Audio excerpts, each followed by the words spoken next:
ಇಲ್ಲಿ 0 ಬರ್ತಾಯಿದೆ. ಮತ್ತೊಂದು ಮೆಣಸಿಗೆ ಹಾಕು, ಇದರಲ್ಲಿ 0 ಬರ್ತಾಯಿದೆ, ಇದರಲ್ಲಿ ಕೂಡ 0 ಬರ್ತಾಯಿದೆ. ಇದರ ಅರ್ಥ ಈ ಮೋಟ್ರ್ ಗ್ರೌಂಡ್ ಇಲ್ಲ.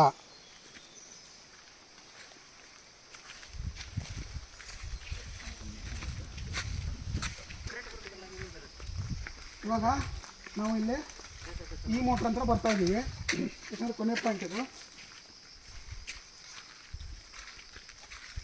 ಒಂದು ಪೇಸಲ್ಲಿ 0 ತೋರಿಸ್ತಾ ಇದೆ, ಮತ್ತೊಂದು ಪೇಸಲ್ಲಿ ಕೂಡ 0 ತೋರಿಸ್ತಾ ಇದೆ. ಈ ಪೇಸಲ್ಲಿ 12.0 ವೋಲ್ಟೇಜು 12.07 ವೋಲ್ಟೇಜು ಅಂಪೇರು ಡ್ರಾ ಆಗ್ತಾ ಇದೆ. ಇದರ ಅರ್ಥ ಇಲ್ಲಿ ನೋಡಿರಿ ಸ್ನೇಹಿತರೆ, ಈ ಮೋಟ್ರು ಆನ್ ಇಲ್ಲ, ಈಗ ಆಫ್ ಕಂಡೀಷನಲ್ಲಿದೆ. ಆದರೆ ಒಂದು ಪೇಸ್ನಲ್ಲಿ ಇದು ಇದನ್ನು ಆರ್ ಅಂತ ತಿಳ್ಕೊಳ್ಳೋಣ, ಇದನ್ನು ವೈ ಅಂತ ತಿಳ್ಕೊಳ್ಳೋಣ, ಇದು ಬಿ ಅಂತ ತಿಳ್ಕೊಳ್ಳೋಣ. ಬಿ ಪೇಸಲ್ಲಿ ನಮ್ಗೆ ಏನಾಗ್ತಾ ಇದೆ, 12 ಆಂಪ್ಸ್ ಡ್ರಾ ಆಗ್ತಾ ಇದೆ. ಇಲ್ಲಿ ಯಾಕೆ ನೋಡಿರಿ, ಇಲ್ಲಿ 12 ಆಂಪ್ಸ್ ಆಗ್ತಾಯಿದೆ. ಇಲ್ಲಿ ಏನಾಗಿದೆಯಪ್ಪ ಅಂದರೆ, ಯಾವಾಗಲೂ ಆಫ್ ಕಂಡೀಷನ್ನಲ್ಲಿ ಏನಾಗಬೇಕಾಗಿತ್ತು, ಮೋಟ್ರು ಸ್ಟಾರ್ಟ್ರು ಕೆಳಗಡೆ ಬೀಳಬೇಕಾಗಿತ್ತು. ಆದರೆ ಇಲ್ಲಿ ಏನಾಗಿದೆ, ಈ ಒಂದು ಮೋಟ್ರು ಅದಕ್ಕೊಂಚೂರು ಇಂಡಕ್ಷನ್ ಟೆಸ್ಟ್ ಹಾಕಿ ನೋಡಿರಿ, ಕೇಸಿಂಗ್ ಹಾಕಿ ಇಲ್ಲಿ ಮೇಲೆ ಇದಕ್ಕೆ ಕೇಸಿಂಗ್ ಇಂಡಕ್ಷನ್ ಟೆಸ್ಟ್ ಅಂತ ಕೆಳಗೆ ಜೆ ಇದ್ರಿ ಜೆ ನೋಡಿ ಸ್ನೇಹಿತರೆ, ಇಲ್ಲಿ ನಮಗೆ ವೋಲ್ಟೇಜ್ ತೋರಿಸ್ತಾ ಇಲ್ಲ. ಯಾಕಂದರೆ ಗ್ರೌಂಡಿಂಗ್ನಲ್ಲಿ ರಿಟರ್ನ್ ಪಾತು ಇಲ್ಲಿ 100% 0, ನಾವು ಅದೇ ಪಾಯಿಂಟಿಂದ ಅಲ್ಲಿ ಪೊಟೆನ್ಷಿಯಲ್ ವೋಲ್ಟೇಜ್ ನಮಗೆ ತೋರಿಸೋದಿಲ್ಲ. ಇಲ್ಲೇನಪ್ಪ ಅಂದರೆ ಈ ಪೇಜ್ನಲ್ಲಿ ಬರೀ ಇಲ್ಲಿ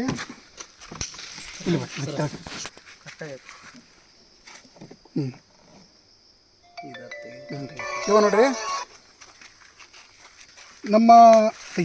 ನಮ್ಮ ಪವರ್ಮನ್ ಆದಂಥ ಪ್ರಸನ್ನ ಅವ್ರು ಏನು ಮಾಡಿದರು, ಇದನ್ನು ಚೆಕ್ ಮಾಡಿದಾಗ ನೋಡಿರಿ, ಇಲ್ಲಿ ಈ ಕೇಸಿಂಗ್ ಹಾಕುವ ಹೊತ್ತಿನಾಗ ಅವ್ರು ಏನು ಮಾಡಿದ್ದಾರೆ, ಈ ಕೇಬಲ್ ಮ್ಯಾಗ ಇಟ್ಟಿದ್ದಾರೆ. ಕೇಬಲ್ ಮ್ಯಾಗ ಭಾರ ಬಿದ್ದು ಅದು ಈ ವೈರ್ ಏನಾಗಿದೆ, ಮೆಲ್ಟ್ ಆಗಿ ಬಡಿತಾಗಿದೆ. ಅದು ನೋಡಿರಿ, ಆ ಮೇನ್ಸನ್ನು ತೆಗೆದ ತಕ್ಷಣ ಆಟೋಮೆಟಿಕ್ಲಿ ಇಲ್ಲಿ 0 ಆಯಿತು. ಇದರೊಂದಿಗೆ ಏನಾಗಿದೆಪ್ಪ ಅಂದರೆ, ಇಲ್ಲಿ ಹೆವಿ ಪಾರ್ಟ್ ಬಂದಿರೋದ್ರಿಂದ ಸ್ಟಾರ್ಟರ್ ಬ್ಲೇಡು ಹಿಡ್ಕೊಂಡ್ಬಿಟ್ಟಿದೆ. ಸ್ಟಾರ್ಟರ್ ಬ್ಲೇಡ್ ಯಾವ ಕಾರಣಕ್ಕೂ ಆಫ್ ಕಂಡೀಷನಲ್ಲಿ ಸ್ಟಾರ್ಟರು ತೆಳಗೆ ಓಪನ್ ಆಗಬೇಕಾಗಿತ್ತು. ಆದರೆ ಅದು ಶಾರ್ಟ್ ಸರ್ಕ್ಯೂಟ್ ಆದಾಗ 3 ಕರೆಂಟ್ನಲ್ಲಿ ಹೆವಿ ಕರೆಂಟ್ ಡ್ರಾ ಮಾಡಿರೋದ್ರಿಂದ, ಬ್ಲೇಡಿನ ಕೆಪಾಸಿಟಿಗಿಂತ ಹೆಚ್ಚಿನ ಕರೆಂಟಲ್ಲಿ ಹೋಗಿರೋದ್ರಿಂದ ಮೆಲ್ಟಾಗಿ ಬ್ಲೇಡು ಒಂದಕ್ಕೊಂದು ಹಿಡ್ಕೊಂಡ್ಬಿಟ್ಟಿದೆ.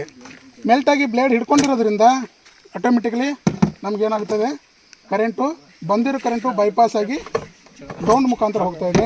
ಗ್ರೌಂಡ್ ಮುಖಾಂತರ ಹೋಗೋದ್ರಿಂದ ಸೀದಾ ರಿಟರ್ನ್ ಪಾತ್ ಎಲ್ಲಿ ಹೋಗ್ತಾ ಇದೆ, ಟ್ರಾನ್ಸ್ಫಾರ್ಮರ್ ನ್ಯೂಟ್ರಲ್ಲಿ ಹೋಗುತ್ತೆ. ಟ್ರಾನ್ಸ್ಫಾರ್ಮರ್ ನ್ಯೂಟ್ರಲ್ನಲ್ಲಿ 11 ಆಂಪ್ಸು 12 ಆಂಪ್ಸು ಕರೆಂಟು ಡ್ರಾ ಆಗ್ತಾ ಇರುತ್ತೆ. ಅದಕ್ಕೆ ನೋಡಿ ಸ್ನೇಹಿತರೆ, ಇದು ಯಾರಿಂದನೂ ಮಾಡಿರೋಂಥದ್ದಲ್ಲ. ಇದು ಒಂದು ಏನಪ್ಪ ಅಂದರೆ, ಮೋಟ್ರ್ ಸುಡಬಹುದು ಅಥವಾ ಮೋಟ್ರ್ ಏನೋ ಆಗಿ ಏನಾಗ್ಬೋದು. ಮೋಟ್ರ್ ಇದು ನಮ್ಮ ಕೇಬಲ್ ಕಟ್ ಆಗಿದೆ, ಸಿಕ್ಕಿದೆ. ಒಂದು ವೇಳೆ ಕೇಬಲ್ ಕಟ್ ಆಗದಿದ್ರೂ ಕೂಡ, ಮೋಟ್ರ್ ಸುಟ್ಟಿದ್ರು ಕೂಡ, ಮೋಟ್ರ್ ಸುಟ್ಟು ಗ್ರೌಂಡ್ ಆಗಿದ್ರು ಕೂಡ ರಿಟರ್ನ್ ಪಾತ್ ಎಲ್ಲಿ ಬರುತ್ತೆ, ಗ್ರೌಂಡು ಟ್ರಾನ್ಸ್ಫಾರ್ಮರ್. ಆದರೆ ಜನರಿಗೆ ಏನಾಗುತ್ತೆ, ಮೆಸ್ಕಾಮ್ನವರು ಟ್ರಾನ್ಸ್ಫಾರ್ಮರ್ನ ಸರಿಯಾಗಿ ನಿರ್ವಹಣೆ ಮಾಡಿಲ್ಲ, ಅದಕ್ಕೆ ಗ್ರೌಂಡ್ ಆಗಿದೆ, MS ಹತ್ತಿದೆ, ಪ್ರಾಣ ಅಪಾಯ ಆಗಿದೆ, ಮೆಸ್ಕಾಮ್ನ ನಿರ್ಲಕ್ಷ್ಯ ಅಂತ ಹೇಳ್ತಾರೆ. ಇದು ಯಾರ ನಿರ್ಲಕ್ಷ್ಯನೂ ಇರೋದಿಲ್ಲ. ಇಂಥ ಸಮಸ್ಯೆಗಳನ್ನು, ಆ ಸಮಸ್ಯೆನ ಹಿಡ್ಕೊಂಡು ಬಂದಾಗ ಸಮಸ್ಯೆ ಕಾರಣ ಅಂತೇಳಿ ಇಲ್ಲಿ ಗೊತ್ತಾಗುತ್ತೆ.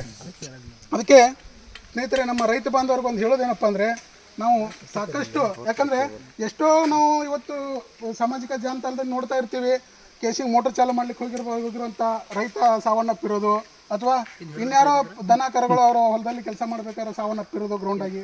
ಇದಕ್ಕೆ ಒಂದು ಪ್ರತಿ ಮೋಟ್ರಿಗೆ ಅವರು ಒಂದು ELCBಯನ್ನು ಅಳವಡಿಸ್ಕೊಂಡ್ಬಿಟ್ರೆ ಆಟೋಮೆಟಿಕಲಿ ಯಾವಾಗ ಒಂದು ಸ್ವಲ್ಪ ಅಲ್ಲಿ ಒಂದು 2-3 ಆಂಪ್ಸು ಗ್ರೌಂಡಿಗೆ ಹೋಗ್ತಾ ಇದೆ ಅಂದರೆ ಆಟೋಮೆಟಿಕಲಿ ELCB ಲೈನನ್ನು ಆಫ್ ಮಾಡ್ತಾ ಇರುತ್ತೆ. ಅಲ್ಲಿ ಒಂದು ಜೀವನ ಉಳಿಸ್ಲಿಕ್ಕೆ ಸಾಧ್ಯತೆ ಆಗುತ್ತೆ. ಅದಕ್ಕೆ ಮೆಸ್ಕಾಮ್ನ ವಿದ್ಯುತ್ ಅವಘಡದಲ್ಲಿ ಮೆಸ್ಕಾಮ್ನ ಪಾತ್ರ ಎಷ್ಟಿದೆಯೋ ಅದರಷ್ಟೇ ಪಾತ್ರ ರೈತರದ್ದು ಕೂಡ ಇರುತ್ತೆ. ಹಾಗಾಗಿ ಎಲ್ಲ ರೈತರು ಕೂಡ ಇದನ್ನು ಮನಗಂಡು, ಈ ಮಳೆಗಾಲ ಇರೋದ್ರಿಂದ ಎಲ್ಲರೂ ಕೂಡ ತಮ್ಮ ತಮ್ಮ ಸುರಕ್ಷತೆಯಲ್ಲಿ ಜಾಗೃತರಾಗಿರಬೇಕು ಅಂತ ಹೇಳ್ತಾ ಈ ಒಂದು ವಿಡಿಯೋನ ಸಮಾಪ್ತ ಮಾಡ್ತಾಯಿದ್ದೀನಿ. ಈ ಒಂದು ಗ್ರೌಂಡನ್ನು ಕಂಡುಹಿಡಲಿಕ್ಕೆ ನಮ್ಮ ಮೆಸ್ಕಾಂ ಶಿಕಾರಿಪುರ ವಿಭಾಗದ ಆನವಟ್ಟಿ ಉಪವಿಭಾಗದ ಮೆಸ್ಕಾಂ ಶಾಖೆಯ ಸಿಬ್ಬಂದಿಗಳಾದಂಥ ನಮ್ಮ ರವಿ, ಪ್ರಸನ್ನ, ಮಂಜುನಾಥ ಮತ್ತು ಸಂಜೀವ್ ಸಾಂಬ್ಳೆ, ಅದೇ ರೀತಿಯಾಗಿ ಇನ್ನೊಬ್ಬರು ನಮ್ಮ ಸ್ನೇಹಿತರಾದಂಥ ಇಲ್ಲೇ ಡ್ಯೂಟಿ ಮಾಡಿದ್ರು ಅವರು ಹೆಸ್ಕಾಮ್ಗೆ ಹೋಗಿದ್ದರು. ಯಾವುದೋ ಒಂದು ಕಾರ್ಯಪ್ರವೃತ್ತವಾಗಿ ಇಲ್ಲಿ ಬಂದಿದ್ದಾರೆ ಹೆಸ್ಕಾಮ್ಗೆ. ಇದನ್ನು ಪ್ರಾಯೋಗಿಕವಾಗಿ ನೋಡ್ಕೊಂಡು ಹೋಗ್ತೀನಿ ಅಂತ ಬಂದಿದ್ದರು. ಭಾಳ ಸಂತೋಷ. ಹೀಗಾಗಿ ನಾವೆಲ್ಲ ನಿರ್ವಹಣಾ ಸಿಬ್ಬಂದಿ ನಮಗೆ ಗ್ರೌಂಡ್ ಆಗಿದೆ ಅನ್ನೋಂಥದ್ದೊಂದೇನು ದೊಡ್ಡ ಸಮಸ್ಯೆ ಆಗಿರುತ್ತೆ. ಇವು ಗ್ರೌಂಡ್ ಹೆಂಗೆ ಚೆಕ್ ಮಾಡ್ಕೊಂಡು ನಾವು ಎಷ್ಟೋ ಸಮಸ್ಯೆಗಳನ್ನ ಚೆಕ್ ಮಾಡ್ಲಿಕ್ಕಾಗಲಾರ್ದೆ ತಂತಿ ಬೇಲಿ ಹಾಕಿಬಿಡ್ರಿ ಅಲ್ಲಿ ಅಂತ ಹೇಳುವಂಥ ಸಾಧ್ಯತೆಗಳಿವೆ. ಹಾಗಾಗಿ ಗ್ರೌಂಡನ್ನು ಕಂಡುಹಿಡಲಿಕ್ಕೆ ಅತಿ ಸುಲಭವಾದ ಸಾಧನ. ಇವತ್ತು ಟಾಂಗ್ ಟೆಸ್ಟು ಇಂಥದ್ದು ಕ್ವಾಲಿಟಿ ತೊಗೋಬೇಕಂತಿಲ್ಲ. ಸಾಧಾರಣ 750 ಕೊಟ್ಟರೆ ಸ್ಯಾನಿಯೋ ಕಂಪ್ನಿದು ಒಂದು ಟಾಂಗ್ ಟೆಸ್ಟ್ ಸಿಗುತ್ತೆ. ಅಂಪೇರ್ ಹಿಟ್ಟು ನೋಡ್ಲಿಕ್ಕೆ ಸಾಕು. ಅಂಥ ಅಂಪೇರ್ ಇಟ್ಕೊಂಡು ನಾವು ಅತಿ ಸಹಜವಾಗಿ ಈ ಒಂದು ಗ್ರೌಂಡಿಂಗನ್ನು ಚೆಕ್ ಮಾಡುವಂಥ ವಿಧಾನವನ್ನು ತಾವೆಲ್ಲರೂ ಕೂಡ ಮನಗಂಡಬೇಕಂತ ಈ ವಿಡಿಯೋನ ಸಮಾಪ್ತಿ ಮಾಡ್ತೀವಿ.